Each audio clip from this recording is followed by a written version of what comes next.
नमस्कार दोस्तों, बहुत बहुत स्वागत है आपका अपने चैनल स्टडी 92 पर। मेरा नाम अमरीश कुमार। दोस्तों, आज मैं आप लोगों के सामने बहुत ही महत्वपूर्ण टॉपिक्स है जिसका नाम है नेफ्रॉन। नेफ्रॉन की संरचना के बारे में हम जानेंगे। दोस्तों, मैंने आप लोगों को ब्रिक के बारे में बताया था। आज मैं आप लोगों के सामने ब्रिक की संरचना लेकर आया हूं।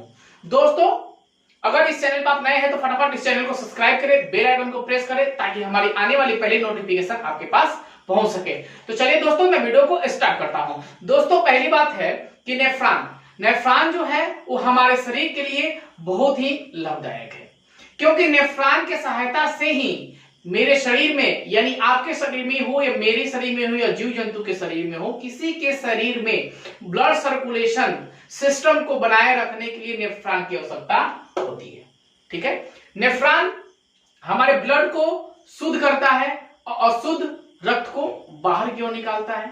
उसके बाद दोस्तों, जो हम मूत्र विसर्जन करते हैं वो भी काम नेफ्रॉन का होता है।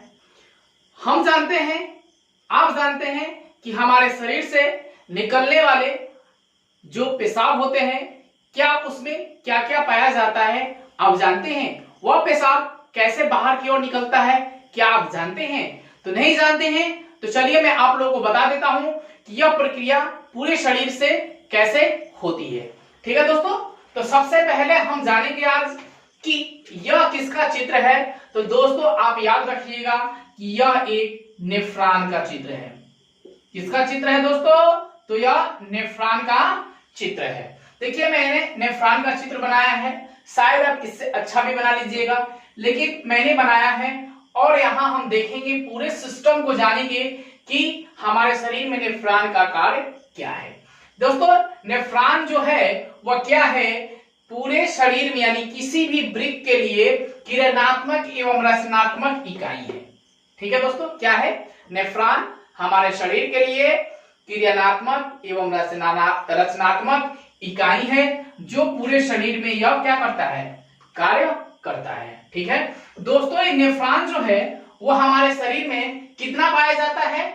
लगभग ब्रिक में कितना पाया जाता है? तो ब्रिक में लगभग नेफ्रॉन की संख्या लगभग 10 लाख से 12 लाख पाया जाता है। दोस्तों देखिए, कहीं कहीं बोर्ड में क्या होता है, बुक में क्या होता है कि कहीं कहीं आपको दे दिया जाता है, तो कहीं मिलता है 10 लाख, कहीं मिलता है 12 लाख। अगर 10 लाख दिया होगा तो 12 लाख नहीं दिया होगा, 12 लाख दिया होगा तो 10 लाख नहीं दिया होगा। तो इसको जरूर आप याद करिए, क्योंकि ऑब्जेक्टिव में यह प्रश्न बार बार आता है। तो चलते हम यहां सबसे पहले दोस्तों हम जानेंगे। देखिए, मैंने एक यह चित्र बनाया है, ये वाला चित्र। ठीक है, देखिए, फिर एक इसके पहले भी एक चित्र बना हुआ है, गोल सा बना हुआ है। ठीक है, यहां देखेंगे। देखिए दोस्तों, इसको हम बोलते हैं, इस गोल आकार को, जो गोल है उसको हम बोलते हैं बोमेन संपुट। इसको क्या बोलते हैं? बोमेन संपुट है। इसका नाम दोस्तों है अपवाही धमनिया। इसका क्या नाम है दोस्तों? अपवाही धमनिया इसका नाम है। ठीक है, उसके बाद ये वाले भाग को, बाहरी भाग को लिखे हैं अभिवाही धमनिका, अभिभाविक धमनिका। देखिए दोस्तों, यहां मैंने मोटा बनाया है और यहां मैंने पतला बनाया है, और इसका नाम है दोस्तों ग्लोमेरुलस। देखिए, ग्लोमेरुलस का कार्य क्या होता है, अभिवाही धमनिका का कार्य क्या होता है, और अपवाही धमनिका का कार्य क्या होता है, यह बहुत ज्यादा इंपॉर्टेंट है। ठीक है, तो हम बता दें आप लोगों को कि देखिए, मैंने यहाँ बड़ा बड़ा चित्र रखा है, यहाँ 12 मैंने लाइन रखा है। तो यहाँ क्यों मैंने बड़ा रखा है और यहाँ क्यों मैंने पतला बनाया है, तो ये बात को आप जानिए। सबसे पहले इसलिए मैंने बनाया है कि यहां से जो होता है, यहां जो है यह ब्लड सर्कुलेशन सिस्टम है। क्या है दोस्तों? यह ब्लड सर्कुलेशन सिस्टम है। यहीं से मेरा क्या होता है, ब्लड जो है यानी खून जो है, इसी से क्या होता है, साफ होता है। और खून साफ होने की प्रक्रिया को हम कहते हैं ग्लोमेरुलस। क्लियर हो गया? यह ग्लोमेरुलस का कार्य क्या होता है कि हमारे शरीर में जो भी ब्लड होता है उसको क्या करता है, शुद्ध करता है। और शुद्ध करने वाले रक्त क्या होता है कि इस ओर से बाहर की ओर निकल जाता है, और यहां से भी ब्लड बाहर की ओर निकलता है। लेकिन यह क्या होता है कि धीरे धीरे ब्लड यहां से बाहर की ओर जाता है और यहाँ से भी क्या होता है, यहाँ से बहुत तेजी से ब्लड बाहर की ओर आता है। अगर तेजी से ना जाए तो हमारे शरीर में ब्लड जो है वो चारों तरफ नहीं घूम पाएगा, इसलिए यहाँ से धीरे धीरे यह क्या करता है, ब्लड घूमता है। घूमने के बाद क्या होता है कि वह भी इसी सिस्टम के तौर से, इसी सिस्टम में आकर क्या होता है, यहाँ आकर यह क्रिया जो है यहाँ आकर मिल जाता है। देखिए अब यहां तक आपने समझा। उसके बाद देखिए ब्लड क्या होता है कि सर्कुलेट होने के बाद यानी शुद्ध होने के बाद इस प्रक्रिया से यहाँ की ओर आता है। यहाँ आया, ठीक है, आने के बाद तो यह क्या है, यहाँ आता है, यानी यहाँ पे आने के बाद यह है एक कुंडलित नलिका। कुंडलित नलिका क्या होता है दोस्तों, जो एक दूसरे से ऐसे बंधा हुआ रहता है। बंधे होने के कारण क्या होता है कि यहाँ की ओर ब्लड आता है और ब्लड को धीरे धीरे सर्कुलेट करना शुरू करता है। उसके बाद यहाँ देखिए, यहाँ बिल्कुल आप यू आकार का बनाइएगा क्योंकि यू आकार में ही यह सेव होता है, ठीक है। यहाँ आया, यहाँ आने के बाद इस नली को हम कहते हैं हेलने का अवरोधी चाप, ठीक है। उसके बाद यहां से धीरे धीरे ब्लड क्या होता है, आता है। आने के बाद ऐसे ऐसे चला जाता है, ब्लड आते रहता है, ठीक है। और उसके बाद यहाँ आता है, उसको यहाँ आने की क्रिया को हम कहते हैं संग्राहक नली। दोस्तों आप समझे। और फिर आते हम यहीं पे फिर, ठीक है। यहां से ब्लड निकला, ब्लड के साथ सप्लाई होने के साथ हमारे शरीर से क्या क्या निकलता है बाहर, तो याद रखिएगा कि यूरिया भी आता है ना दोस्तों, अमोनिया आता है, प्रोटीन आता है ना। तो बहुत सारे ऐसे पदार्थ हैं जो हमारे शरीर से बाहर निकलते हैं, जैसे जल निकल सकता है, ग्लूकोज निकल सकता है। तो यह जल, ग्लूकोज, प्रोटीन जो है हमारे लिए क्या है, शरीर के लिए लाभदायक है। अगर यह चीज हमारे शरीर से बाहर निकल जाए मूत्र वाहिनी के द्वारा, तो क्या हमारा शरीर सही रहेगा? नहीं रहेगा। तो क्या करना है कि यूरिया के साथ, यूरिया और अमोनिया जो है वो हमारे शरीर को क्या करता है, पचा नहीं पाता है, ब्लड के साथ उसको भी बाहर की ओर लाता है। और देखिए यह कुंडली नालिका है, यहाँ के आता है और धीरे धीरे जल, प्रोटीन, ग्लूकोज को क्या करता है, धीरे धीरे शोषण करते हुए करते धीरे धीरे उसको क्या करता है कि प्रोटीन वासा को अपने और रखता है और संग्रह नालिका में भेज देता है। और धीरे धीरे क्या होता है कि प्रोटीन वासा जो है मेरा और ग्लूकोज जो है उसको पूर्ण रूप से क्या करता है, अपने और अवशोषित कर लेता है, यानी खींच लेता है।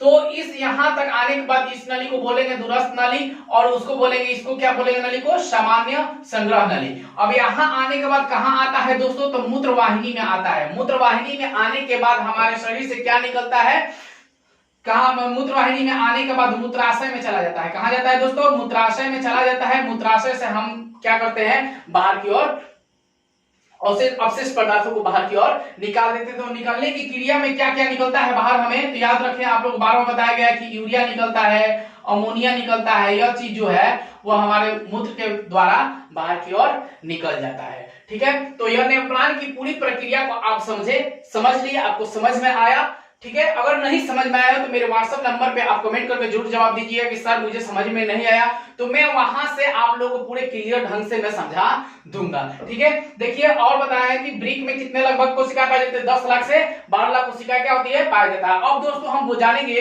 कि मूत्र का निर्माण कैसे होता है।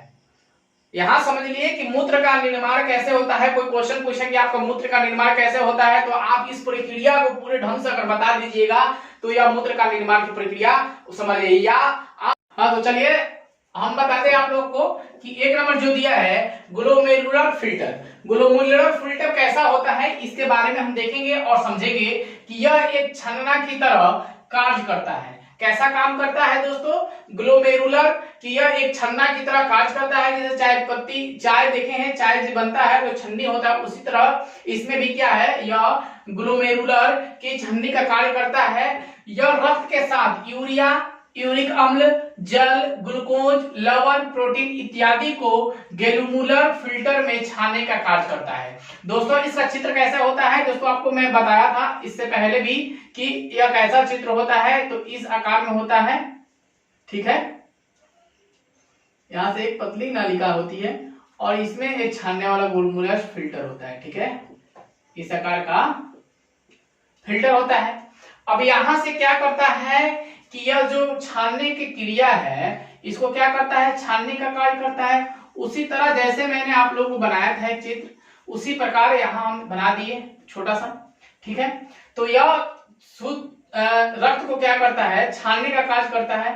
यहां से रक्त निकला और यहाँ अशुद्ध रक्त जो निकल के इसमें आकर मिल जाता है। ठीक है, मिलने के बाद धीरे धीरे रक्त क्या होता है कि यह छानने का कार्य करते हुए यूरिया और अमोनिया को भेज देता है, और प्रोटीन जो है वासा है, और मेरा क्या है दोस्तों, लवण है, ग्लूकोज है, उसको मूत्रवाहिनी तक जाने से पहले उसको क्या करता है कि छान लेता है। तो यह ग्लोमेरुलर का कार्य होता है। उसी प्रकार ट्यूबुलर पुनर्व शोषण कैसा कार्य करता है, तो यह गैलोमीटर फिल्टर से होकर गुजरता है, जो हमारी कोशिका उन पदार्थों को शोषण कर लेती है। तो दोस्तों यह क्या करता है कि धीरे धीरे यहाँ पे जो फिल्टर होता है, यह फिल्टर है दोस्तों, यहाँ पे उसको क्या करता है कि धीरे धीरे छानने का कार्य करता है, और छान लेने का पूरा शोषण करने के बाद ही मूत्रवाहिनी में भेजने का कार्य करता है। उसके बाद क्या आता है कि ट्यूबुलर स्राव क्या होता है कि यह नालिका उत्सर्जित पदार्थ को स्रावित होकर